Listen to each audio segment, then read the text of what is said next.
अस्सलाम वालेकुम प्यारे बच्चों। आज का जो हमारा टॉपिक है जो हमने आपकी science text book 10th class से लिया है वो है टाइप्स ऑफ रेस्पिरेशन।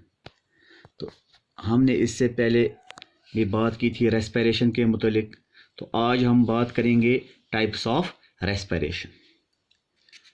जहाँ तक हमने अभी तक पढ़ा है कि रेस्पिरेशन जो है ये हमेशा it takes place in the presence of oxygen or air. Respiration can however also take place in absence of oxygen. ज़्यादातर हमने पढ़ा है कि ऑक्सीजन जो है ऑक्सीजन की प्रेजेंस में ही रेस्पिरेशन प्रोसेस जो है ये होती है, लेकिन कभी कभी ये ऑक्सीजन के बगैर भी होती है। इसका मतलब ये है कि this means that oxidation of food to obtain energy can occur in the presence of oxygen as well as in the absence of oxygen. हम ये कह सकते हैं कि ऑक्सीडेशन जो प्रोसेस है obtain फूड से एनर्जी हासिल करने के लिए जो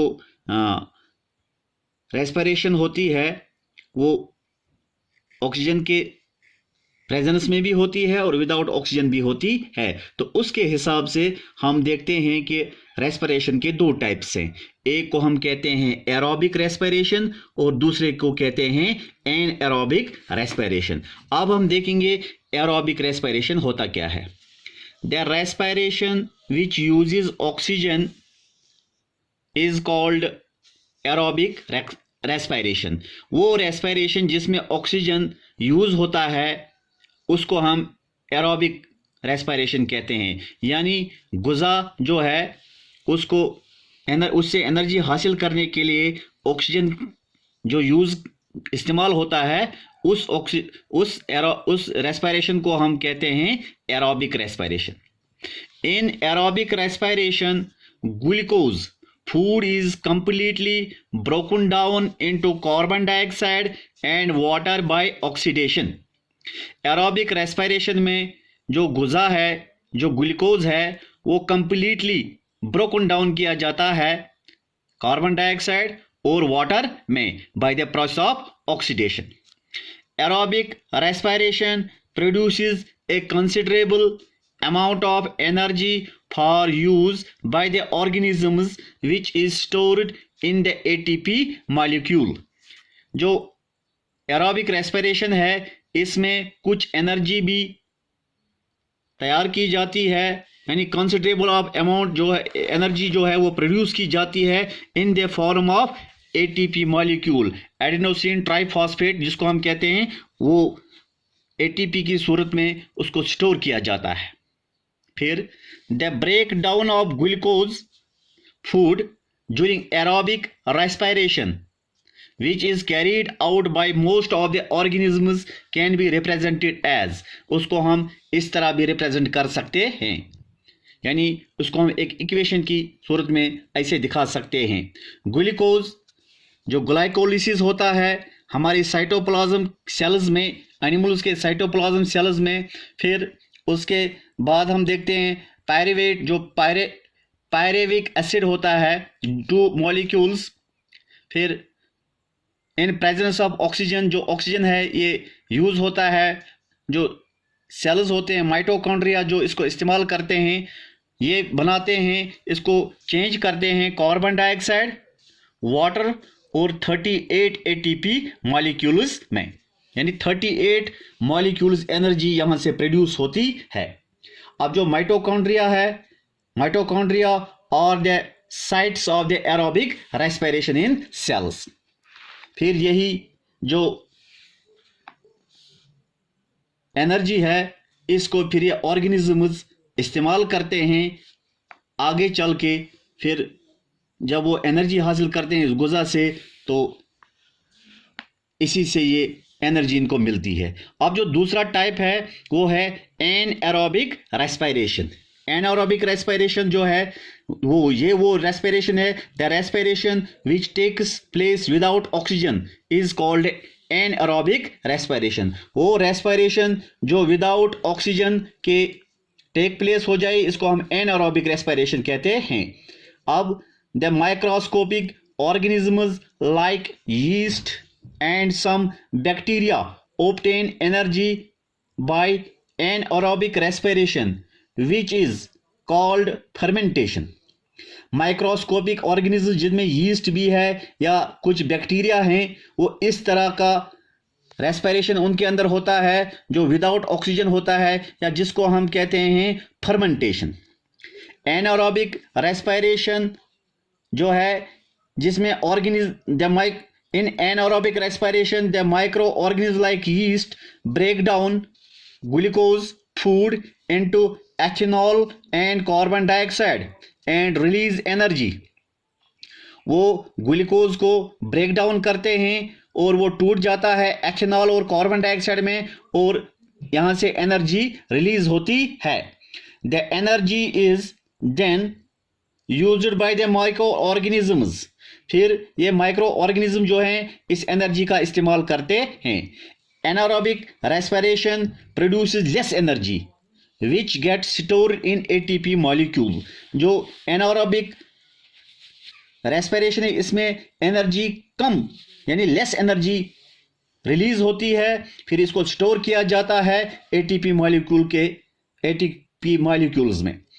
ग्लूकोज ग्लाइकोलिसिस जिस तरह हमने ऊपर देखा साइटोप्लाज्म में, फिर पायरुवेट यानी pyruvic acid in absence of oxygen में, जिसको हम जैसे यीस्ट इस्तेमाल करता है फर्मेंटेशन में, यहाँ प्रोड्यूस होता है एथेनॉल C2H5OH और कार्बन डाइऑक्साइड CO2 और 2 ATP मॉलिक्यूल्स. ये जो ATP मॉलिक्यूल्स यहाँ हमने देखा, ऊपर हमने देखा कि जब ऑक्सीजन इस्तेमाल होता है तो 38 ATP मॉलिक्यूल्स प्रोड्यूस होते हैं. यहाँ हम देखते हैं सिर्फ 2 ही मॉलिक्यूल्स प्रोड्यूस होते हैं.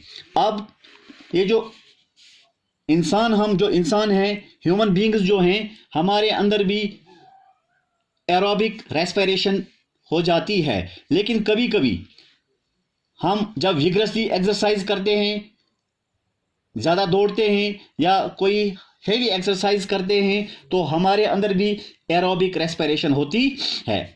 Aerobic respiration takes place in our muscles during vigorous physical exercise when oxygen gets used up faster. जब ऑक्सीजन ज़्यादा हमारे अंदर इस्तेमाल होता है हमारे मसल सेल्स के अंदर, तो फिर ज़्यादा इसको ऑक्सीजन और नहीं मिलता है हमारे ब्लड सेल्स को, तो हमारे अंदर भी एनारोबिक रेस्पिरेशन उस वक्त हो जाती है. इस एनारोबिक रेस्पिरेशन के दौरान जो है, जो हमारा ग्लूकोज है फूड, वो कन्वर्ट होता है लैक्टिक एसिड में, यानी लैक्टिक एसिड बन जाता है यहाँ. और यानी यहाँ हमें तो कार्बन डाइऑक्साइड और वाटर रिलीज होना चाहिए था, लेकिन यहाँ इसका लैक्टिक एसिड बनता है और एटीपी मॉलिक्यूल्स बनते हैं.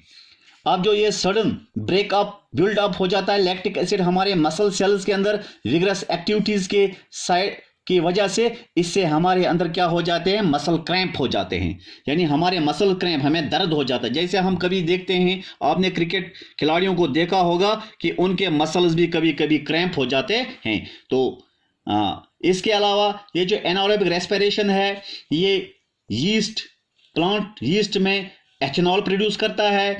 यहाँ हमने देखा हमारे सेल्स के अंदर एनारोबिक रेस्पिरेशन अगर हो विग्रस एक्सरसाइज की वजह से तो लैक्टिक एसिड बनाता है. और अगर हम देखते हैं कि माइक्रो ऑर्गेनिज्म में, तो यहाँ एथेनॉल बनता है. अब अगर हम बात करेंगे एरोबिक रेस्पिरेशन और एनारोबिक रेस्पिरेशन की डिफरेंस इनकी डिफरेंस के क्या है, तो इनकी डिफरेंस को हम इस तरह कह सकते हैं. Aerobic respiration takes place in presence of oxygen. Anaerobic respiration takes place in absence of oxygen. यहाँ ऑक्सीजन का इस्तेमाल होता है एरोबिक रेस्पिरेशन में, लेकिन एनारोबिक रेस्पिरेशन में विदाउट ऑक्सीजन, ये यानी ऑक्सीजन के बगैर ही एनारोबिक रेस्पिरेशन टेक प्लेस होती है.